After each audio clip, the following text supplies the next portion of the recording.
యాదమ్కి అంజు గురించి డౌట్ వస్తుంది. మనోరు కూడా అలాగే అంటుంది. పక్కనుండి భాగ్య రాత్రులు అన్ని వింటూ ఉంటారు, టెన్షన్ పడుతూ ఉంటారు. ఇంకా అదే పని అనుమానంగా ఏం మాకు అన్ని వింటూ ఉంటారు. ఇంకా రాత్రి అలాగే బాగా గుర్తెచ్చుకుంటూ ఉంటారు. ఆ రోజు పాప ఏడిపోయిన పడ్డం, అలాగే అరుంధతి అమర్ వెళ్ళి పాపను తీసుకుని దత్త తీసుకోవడం అంతా గుర్తెచ్చుకుంటూ ఉంటారు. అంజు వాళ్ళు పుట్టిన పిల్ల కాదేమో అని చెప్పి యాదమ్మని మాటలు పదే పదే ఇంకా విని టెన్షన్ పడుతూ ఉంటారు. అసలు ముగ్గురు పిల్లలు మళ్ళీ నాలుగో పిల్లలు ఎందుకు దత్త తీసుకుంటారు అని మనోహరి అనగానే ఒకేలా అనుకోని పరిస్థితిలో వాళ్ళు అంజుని దత్తత తీసుకున్నారు ఏమో, ఆ విషయం అందుకు నీకు ఎప్పుడు చెప్పలేదా అని చెప్పి యాదమ్మ అన్న మాటలకి మనోరేమో లేదు అని చెప్పి ఆలోచి చెప్తాడు. ఏం మిస్సమ్మా తను తెలియని విషయాలు అన్ని యాదమ్మ ఏంటి అలా చెప్పేస్తుంది ఏంటి అని చెప్పి రాత్రుడు కంగారు పడుతూ ఉంటాడు. మనోహర్ ఇంకా డౌట్ వచ్చేస్తుంది కదా అని రాథోడ్ అనగానే మనోహర్ని ఎలాగని డౌట్ నుండి మనం ఎలా డైవర్ట్ చేయాలి అని బాగి అంటాడు. అవును మిస్ అమ్మ, లేదనుకో మనోహర్ అంజు తన కూతురు చెప్పి కన్ఫర్మ్ చేసుకొని ఆ రణవీర్ చెప్పింది అనుకో ఆ రాష్ట్ర ఆస్తి కోసం అంజుని ఎత్తిపోయి మళ్ళీ బలి చేస్తాడు అని చెప్పి రాథోడ్ అనగానే అసలు ఎలాగ మనసు మార్చాలి మనోహరిది అని చెప్పి బాగా ఆలోచన పడుతూ ఉంటారు, టెన్షన్ పడుతూ ఉంటారు. కరెక్ట్గా ఆలోచించి మనోహరి, నీకు రణవీర్ పుట్టిన పాపని నువ్వు అనాల్సి వదిలేసావు కదా, ఆ తర్వాత ఆ పాప ఏమైందో కూడా ఎవరికి తెలియదు కదా అని యాదమ్మంగానే మనోహరి ఆలోచన పడుతూ ఉంటుంది. తనకు గుర్తెచ్చుకుంటుంది ఆ రోజు రణవీర్ని తప్పించుకుంటూ పాపను అనాల్సిన వదిలేయడం, అలాగే తను వెళ్ళిపోవడం, ఆ తర్వాత పాప ఏమైనా తెలియపోవడం అంత టెన్షన్ పడుతూ ఆలోచిస్తూ ఉంటుంది. నువ్వు ఆశ్రమంలో బోధిస్తే పాప అరుంధతి ఆమెను దత్తతిస్తున్నారేమో అని యాదమ్మకి డౌట్ పుట్టిస్తుంటది. ఆ మాటలు విన్న బాగి రాతో చాలా టెన్షన్ పడుతూ ఉంటారు. ఇదేంటి అన్ని తెలిసి చెప్పేస్తుంది ఏంటి అని చెప్పి అనుకుంటూ ఉంటారు. ఒకేలా మీ కూతుర్ని వాళ్ళు తెచ్చి సొంత పిల్ల చూసుకుంటున్నారేమో, ఆ పిల్ల అంజు ఏమో అని యాదమ్మ డౌట్గా అంటూ అందుకే ఆ సింగ్ అలా మాట్లాడి ఉంటారు అని చెప్పి చాలాసార్లు నాకు కూడా చాలా డౌట్ వచ్చింది. అంజు నీ కూతురేమో అని చెప్పి యాదమ్మ మాటలకి మనోజ్ షాక్ అవుతూ ఉంటుంది. ఇదిగో ఆ పిల్ల అచ్చం నీలాగే ఉంటుంది, నీలాగే ఆలోచిస్తుంది అని యాదమ్మ డౌట్ పుట్టిస్తుంది. అవును, అప్పుడప్పుడు నాకు కూడా అలాగే డౌట్ వచ్చేది, కానీ అరుంధతి అందరికంటే అంజుని ఇష్టంగా చూసుకునేది, అందుకే తన కూతురు చెప్పి నేను అనుకున్నాను అని మనోహరి అనగానే అంటే నాకు తెలిసి అంజు అయితే వాళ్ళ కన్న కూతురు కాదని చెప్పేసి నాకు అనిపిస్తుంది, ఖచ్చితంగా నీ కూతురు అయి ఉంటుంది అని యాదమ్మ అనగానే ఇంకా రాత్రుడు బాగా షాక్ అవుతుంటారు. సరే ఎవరి కూతురు ఆ సింగి వాళ్ళు అటు తెలిసిపోతుందిగా, రా వెళ్దాం పదా అని చెప్పి మనోహరి అంటే యాదంతో వెళ్తూ ఉంటుంది. ఇంకా భాగ్య రాత్రి చాలా టెన్షన్ పడుతూ ఉంటారు. ఇంకా అలా కూడా చూసుకుంటారు. ఇంకా మనోహరి ఎక్కడికి వెళ్తుందని చెప్పి అదే పని చూస్తూ ఉంటారు. నమ్రత తీవ్రంగా ఆలోచిస్తూ ఉంటుంది. నమ్రత్ అని చెప్పి లాస్ట్ని పిలుస్తుంటారు. ఏంటని చెప్పి నమ్రత అనగానే ఏంటి నువ్వేంటి ఆలోచిస్తున్నావు అంతగా అని లాసింగ్ అనగానే అంటే అంజు గురించి అలా మాట్లాడారేంటి అని నమ్రత అంటూ తను ఆలోచిస్తే అంజు ఎంత బాధపడుతుందో ఆలోచించలేదా మీరు అని చెప్పి నమ్రత అనగానే ఆయన అనాథని చెప్పి తనకు తెలియకుండా చిన్నప్పటి నుండి అమరేంద్ర పెంచాడు కదా నమ్రత్ అని లాల్ సింగ్ అనగానే అవును, ఆడికి ఆల్రెడీ ముగ్గురు పిల్లలున్నా సరే అమరన్ని అరుంధతి మంచి మనసుతో అనాథంలో ఉన్న అంజుని దత్తత తీసుకొని తమ కన్న బిడ్డలా పెంచుతున్నారు కదా అని నమ్మత చెప్తుంది. అసలు ఈ జమానాలో అలా ఎవరు చేస్తారు చూడు నమ్రత్ అని లాల్ సింగ్ అంటుంటాడు. అప్పుడే మనోహర్ యాదమ్మ మెల్లింగ్ వస్తూ ఉంటారు. ఇంకా వాళ్ళు ఏమని చెప్పి వింటా సిద్ధమవుతుంటారు. ఆయన అమరేంద్ర మసాలను అందరి ముందు అప్సెట్ చేయాలని చెప్పి అనుకున్నా అని లాల్ సింగ్ అనగానే అమరేంద్రని పోవడంలో తప్పేం లేదు లాలా, అంజుకి తన ఆనందం తెలియకూడదు కదా అని నమ్రత అంటూ మాట్లాడుతుంది. అప్పుడే మనోహర్ యాదవ్ పక్కన నుంచి వింటూ ఉంటారు. సరే అది ఏమైంది నువ్వు చెప్పినట్టు నేను ఆ విషయం గురించి నేను అసలు ఆలోచించలేదు, ఏదో తొందరలో నేను చెప్పేశాను అని చెప్పేసి ఇంకా లాల్ సింగ్ అంటూ ఉంటాడు. ఇంకెప్పుడు అంజు ముందు ఆ విషయం చెప్పబాకండి అని నమ్రత అంటూ ఉంటుంది. ఇంకా మనోహర్ ఇంకా టెన్షన్ అయిపోతుంది. ఇంకా అలాగే బాగి రాత్రి కూడా చాలా కంగారు పడుతూ ఉంటారు. ఇంకా అలా వింటూ ఉంటారు. అమరన్నని అంజు అంటే ప్రాణం కదా అని నమ్రత అనగానే వీళ్ళు కూడా అంజు గురించి మాట్లాడుకుంటున్నారు అని చెప్పి మనోహరి యాదంతో చెప్తూ ఉంటుంది. లోపలికి అంజు గురించి అడుగు, ఇదే సరైన సమయం అని చెప్పేసి యాదమ్మ అనగానే అప్పుడే ఇంకా లాస్ట్ వింటూ ఉంటారు. అవును నమ్రత ఒక నిమిషం ఆగు అని చెప్పేసి ఇంకా అంటూ బయట ఎవరున్నారు అని చెప్పి ఎవరు ఎవరు అని చెప్పి ఇంకా లాస్ట్ అరుస్తూ ఉంటారు. సింగారు నేనే అని చెప్పి ఇంకా మనోహరి అంటూ ఉంటుంది. ఇంకా లాస్ట్ డోర్ ఓపెన్ చేసి ఆయన మా రూమ్ బయట మీరేం చేస్తున్నారు అని చెప్పి లాస్ట్ అనగానే అంటే మీకు టీ కాఫీ అని కావాలని చెప్పేసి అడగాని వచ్చాము అని మనోహర్ అనగానే దాన్ని డోర్ కొట్టి మీరు అడగాలి కదా అని లాస్ట్ అనగానే అంటే మీరు మీ వైఫ్ మారుకుంటుంటే డిస్టర్బ్ ఎందుకులే అని చెప్పి మనోహరంగానే అప్పుడు వెళ్ళిపోవాలి. ఆయన రూమ్ బయట మీరు ఎందుకున్నారు అని చెప్పి లాస్ట్ సీరియస్ అవుతూ ఉంటాడు. ఇంకా మనోహర్ ఇంకా ఏం మాట్లాడకపోతుంది. మాకేమన్నా కావాలంటే రాత్రి అడుగుతాము, మీరు వెళ్ళండి అని చెప్పి లాసింగ్ అని మొహమ్మద్ తలిపేస్తుంటాడు. అది చూసి మనోహర్ యాదమ్మ షాక్ అవుతుంటాడు.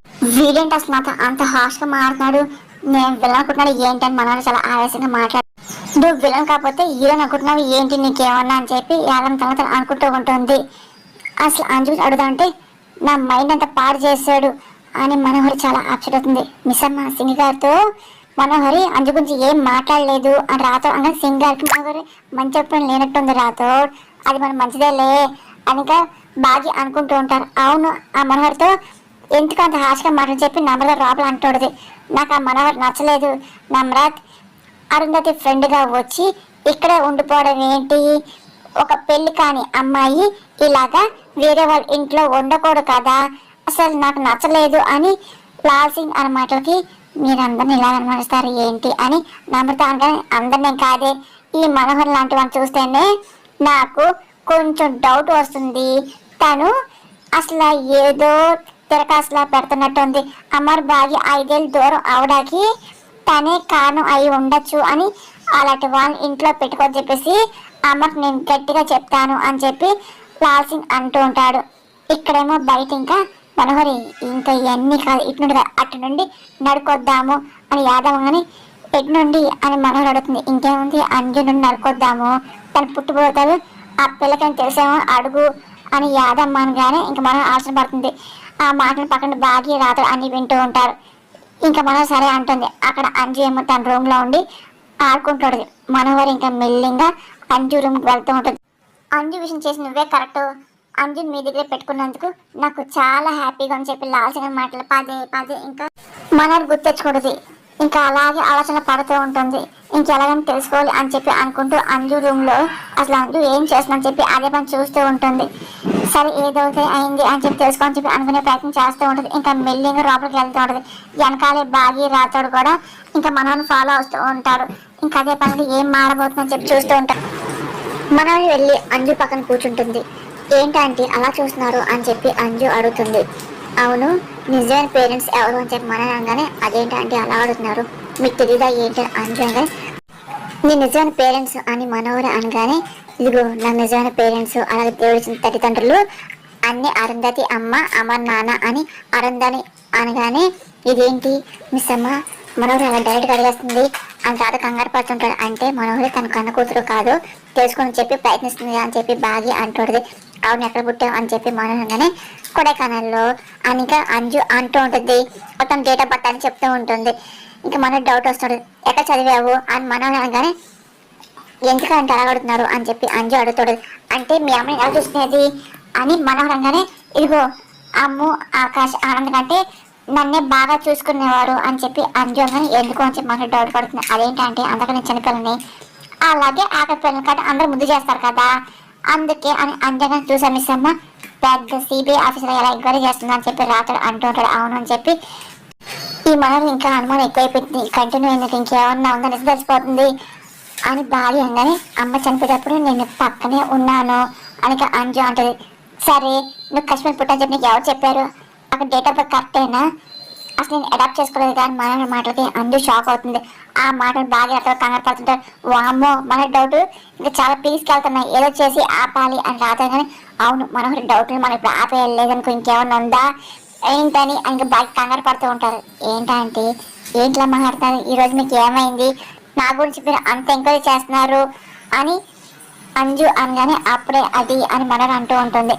మనోహర్ నుంచి అమర్ పిలుస్తుంటారు. సరే మీ నాన్న పిలుస్తున్నారు సరే కార్ మాడుకుందాం సరే నా అని చెప్పి మనోహరి అంటూ ఇంకా బయటకు వస్తూ ఉంటుంది. ఇంకా బాగా పక్కెళ్ళిపోతూ ఉంటారు. ఇదేంటి మనోహర్ ఆంటీకి మెంట వచ్చిందా ఏంటి అని చెప్పి అంజు తన పని చేసుకుంటాడు. ఇంకా అమర్ ఇంకా అదే పనిగా చాలా ఆశపడుతూ ఉంటాడు. ఇంకా మనోహరి గవ్వకుని కిందకు వస్తాడు. అప్పటికే లాల్సింగ్ అలా నమ్రత ఉంటూ ఉంటారు. ఎలా చూస్తాడు ఏంటి అందరూ సీరియస్గా ఉన్నారు అని మనోహర్ అనగానే ఏమో నువ్వు అంజు గురించి ఎంక్వైరీ చేస్తున్నావు కదా అది తెలిసిందేమో యాదవ్ అది తెలిసిందని మనోహర్ అంటుంది. ఇంకేముంది ఆ లాల్సింగ్ చెప్పుంటాడు అని యాదవ్ అంటూ ఉంటుంది. ఇంకా మనోహర్ భయపడుతూ ఉంటుంది. పైనుండి బాగి రాత్రి అంతా గమనిస్తూ ఉంటారు. సార్ మనోహర్ ఎందుకు పిలిచారు మిస్ అమ్మ అని రాత్రి ఏమో పదిలు చూద్దాం అని చెప్పి బాగి అంటూ ఇద్దరు కిందకి వెళ్తూ ఉంటారు. మనోహర్ చాలా టెన్షన్ పడుతుంది. మెల్లింగా అమర్ దగ్గర వెళ్తూ ఉంటుంది. అమర్ ఏంటి పిలిచావు అని మనోహర్ అడుగుతుంది. నువ్వు ఫైనాన్స్ చేస్తున్నావు అని అమర్ అనగానే అంటే అది సింగర్కి ఏం కావాలో అడగడానికి వెళ్ళాను అని మనోహర్ అనగానే అవును మీరు నా రూమ్ కూడా వచ్చారు కదా ఆంటీ అని చెప్పి అంజు అనగానే మనోహర్ కంగారు పడుతూ ఉంటుంది. నన్ను క్వశ్చన్స్ అడిగారు కదా అని అంజు అనగానే ఏ క్వశ్చన్స్ అడిగింది అంజు అని అమర్ కోపంగా అడుగుతుంటారు. అది డాడ్ అని అంజు అనగానే ఏముంది హోంవర్క్ గురించి అడుగుంటుందిలేండి ఏం కాదు అంతే కదా మనోహరి అని బాగా కవర్ చేస్తుంది. అవును అవును చెప్పి మనోహర్ అంటుంటది. ఏం అడగలేదు వేరే ప్రశ్న అడిగింది అని చెప్పి అంజు అనగానే ఇంకా యాదం కంగారు పడుతూ ఉంటుంది. ఇంకా మనోహర్ బాగా చూసుకుంటూ ఉంటారు. అంటే అంజు జన్మరాశి గురించి మనోహర్ ఆరా తీసిన విషయము అమర్కి అనుమానం వస్తుందేమో. ఇప్పుడు మనోహరి రణవీర్ భార్య చెప్పి తెలిసిపోతుందా ఏంటి అని చెప్పి యాదవ్ అనుకుంటూ ఉంటుంది. అంటే ఆ విషయం తర్వాత మాట్లాడుకుందాం అంజు సరేనా అని రాత్రి ఆపుతూ మనోహర్ ఎందుకు పిలిచారు సార్ అని చెప్పి రాత్రి మనోహరి లాస్ట్ అమృత ఎందుకు వచ్చారు నీకు తెలుసు కదా అని అమర్ అనగానే ఏదో ఫంక్షన్ పిలిచారు కదా దానికోసం వచ్చారని చెప్పి అమర్కి మనోహర్ అంటూ ఉంటుంది. అవును కాశ్మీర్లో ఒక ఫ్యామిలీ ఫంక్షన్ చేయబోతుంది. ఆ ఫంక్షన్కి మనతో పాటు ఇక్కడ కొలీగ్స్ అందరిని ఇన్వైట్ చేస్తున్నారు. ఈ సందర్భంగా అందరు కలిసి ఇంట్లో గెట్ టుగెదర్ ఏర్పాటు చేద్దాం అనుకుంటున్నా. ఆ ఫంక్షన్ ఏర్పాట్లు నువ్వే చూడండి మనోహరి అని ఇంకా అమర్ అనగానే ఇగో మనోహర్ని ఎలాగైనా సరే టార్గెట్ చేయడానికి ఇదే మంచి టైంగా ఫంక్షన్లో ఎలాగ నిలిపించాలి అని బాగి అనుకుంటుంది. అదేంటి అమర్ అసలు ఫంక్షన్ మనోహర్ అప్ చెప్తాను బాగా కదా అప్ చెప్పాల్సింది అదేంటి తనని చూడమంటున్నాం అని చెప్పి రాజు అంటూ ఉంటారు. అంటే అది అని చెప్పి అమర్ తలబడుతుంటారు. అంటే ఇలాంటి ఫంక్షన్ చేయడంలో మనోహర్ మంచి ఎక్స్పీరియన్స్ ఉంది అన్నయ్య గారు అందుకే మనోహర్ని మేనేజ్ చేయమన్నారు అని చెప్పి బాగి అనగానే అవును అని చెప్పి మన తలవుతుంది. అవును మిస్సం చెప్పేది మిస్సం లేని 5 ఏళ్ళు మనోహర్ గారే ఇంటిని మేనేజ్ చేశారు. చెప్పండి మనోహర్ గారు మన గురించి మనం చెప్పిపోతే ఎలా అని చెప్పి రాతాడు అన్నమాటగా అవును అవును అవును లాల్ సింగ్ గారు అమరేందుకే అందుకే నా మీద అంత నమ్మకం ఉంది అని ఇంక మన అనగానే ఫంక్షన్ బాగా చేయాలి మనోహరి ఈ ఫ్రెండ్స్ ఇన్వైట్ చేసుకో చాలా రోజుల తర్వాత మన ఇంట్లో జరిగే ఈవెంట్ కదా అని అమర్ అనగానే మీరు మళ్ళీ చెప్పాలా ఏంటి ఇలాంటివన్నీ మనోహరికి అసలు చాలా ఇష్టం కదా అన్నీ మర్చిపోయి ఈవెంట్లో మునిగిపోతుంది అంతే కదా మనోహరి అని భాగ్యంగా అవును అని చెప్పి మనం నవ్వుతుంది. మళ్ళీ మనోహర్ని బకా చేయడానికి ఈ భాగ్య మళ్ళీ ఏదో చేయబోతుంది అని చెప్పి యాదవ్ అనుకుంటుంటుంది. ఈవెంట్ రెస్పాన్సిబిలిటీ మొత్తం నాది ఏ లోటు లేక నేను చూసుకుంటా అని మనోహర్ అంటుంది. థ్యాంక్స్ మనోహరి అని చెప్పి అమర్ చెప్పేసి తన రూమ్కి వెళ్ళిపోతూ ఉంటాడు. ఆ తర్వాత లాస్ట్ నమ్మదాడు వెళ్ళిపోతూ ఉంటారు. ఇదిగో ఈవెంట్ చేయడానికి ఒప్పుకున్నందుకు చాలా థ్యాంక్స్ మనోహరి ఈవెంట్ బాగా చేసి ఆయన దగ్గర మంచి మార్కులు కొట్టాయి అని బాగి అనగానే ఇది మీకు మంచి అవకాశం అండి అని రాతాడు. అంటే సార్ దగ్గర మీరు ఏంటో ప్రూవ్ చేసుకోండి అని రాతాడు అనగానే all the best Manohari aunty అని అనగానే చాలా థ్యాంక్స్ అని చెప్పి మనోహరి నవ్వుతూ ఉంటుంది. నీకు ఈవెంట్లన్నీ అవసరమా అని చెప్పి ఆయన చేయనని చెప్పి ఒప్పుకున్నావేంటి అని యాదవ్ అనగానే చేయంటే అమర్ చాలా బాధపడతాడు. బాగా చేసిన ఇంప్రెస్ అవుతాడు కదా బాగా చెప్పంటే అమ్మ దగ్గర నాకు మంచి మార్కులు పడతాయని మన అంటూడది. అసలు ఏమన్నా తేడా తిట్లు చివాట్లు కూడా పడతాయని యాదవ్ అనగానే ఇదిగో అలాగేం జరగకుండా నేను అవకాశం మార్చుకుంటాను మన అనగానే ఇదిగో అసలు ఈ ఈవెంట్లో బాగా ఎలా వాడుకోబోతుందో అని చెప్పి యాదవ్ తర్వాత అనుకుంటూ ఆలోచనలో ఉంటుంది. మనం చాలా సంతోషపడుతుంది.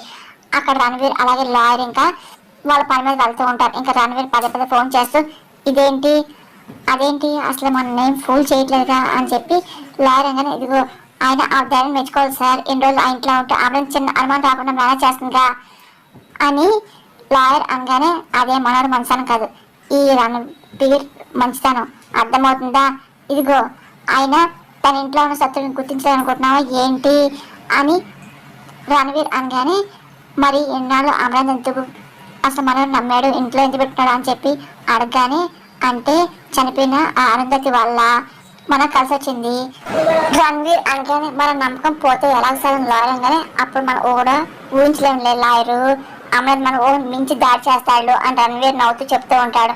ఇంకా లాయర్ టెన్షన్ పడుతూ ఉంటాడు అనుకున్న విధంగా ఇంకా రణవీర్ ఇంటికి వెళ్తూ ఉంటారు. ఇదేంటి లాయర్ డోర్ ఓపెన్ చేసి ఉంది అని డౌట్ కాడగానే ఇంకేముంది మనం వచ్చి ఉంటారు మన కొత్త ఇల్లు ఆవిడగా తెలుసు అని చెప్పి సరే అని చెప్పేసి రణవీర్ అంటే ఇంకా లోపలికి వెళ్తూ ఉంటాడు. ఒకసారి షాక్ అవుతూ ఉంటాడు. ఇంకా ఎదురుగా అమ్మ అలాగే రాతడు ఉంటారు. ఇంకా రణవీర్కి ఏం అర్థం కాదు. ఇంకా షాక్ లో అలాగే చూస్తుంది ఇదేంటి లాయరు అని చెప్పి టెన్షన్ పడుతూ పారిపోతూ ఉంటాడు. ఏ ఆగు రణవీర్ అని చెప్పి అమర్ ఆపుతూ ఉంటాడు. ఇంకా రణవీర్ ఒక నిమిషం ఆగి చూస్తుంటాడు. భయపడుకుని చంపడానికి నేనేం రాలేదులే అని అమర్ అనగానే ఇంకా రణవీర్ ఒక నిమిషం ఆగి లోపలికి వస్తూ ఉంటాడు. ఇంకా అలాగే టెన్షన్ పడుతూ ఉంటాడు. అసలు ఎందుకు వచ్చాడు అని చెప్పి చూస్తూ ఉంటారు. ఇంకా రణవీర్ ఇంకా ఏం మాట్లాడకపోతుంది, భయపడుతూ ఉంటాడు. అయినా ఎందుకు వచ్చారు, అసలు ఈ చోటు నీకు తెలుసు అని రణవీర్ అనగానే నీ ప్రతి మూమెంట్ నాకు తెలుసు రణవీర్ అని అమర్ అనగానే ఇదిగో ఆయన ఇప్పుడు బెయిల్ మీద ఉన్నారు, ఆయన ఏం చేసిన మీ ప్రతి సమాధానం కూడా చెప్పాల్సి వస్తుంది అని లాయర్ అంటూ ఉంటాడు. అవును చెప్పి రణవీర్ పలుకుతుంటారు. ఆయన తను ఏం చేయాలనుకుంటే ఈ జైలు బెయిల్ కోర్టులు సార్ నేను చేయలేరు లాయర్ అని రాతాడు అంటూ ఉంటాడు. రణవీర్ కంగారు పడుతూ ఉంటాడు. ఇదిగో ఆయన సార్కి మీ గురించి అంతా తెలుసు రణవీర్ గారు, సార్ చంపేయడని చెప్పేసి పోయే రోజు అలాగే అంజు పాప కిడ్నాప్ అనుకుంది కూడా మీరని చెప్పేసి సార్కి అన్నీ తెలుసు అని రణవీర్ గురించి రాధా చెప్తుంటాడు. ఇంకా రణవీర్ షాక్ అవుతూ బయటతో అమర్ చూస్తూ ఉంటాడు.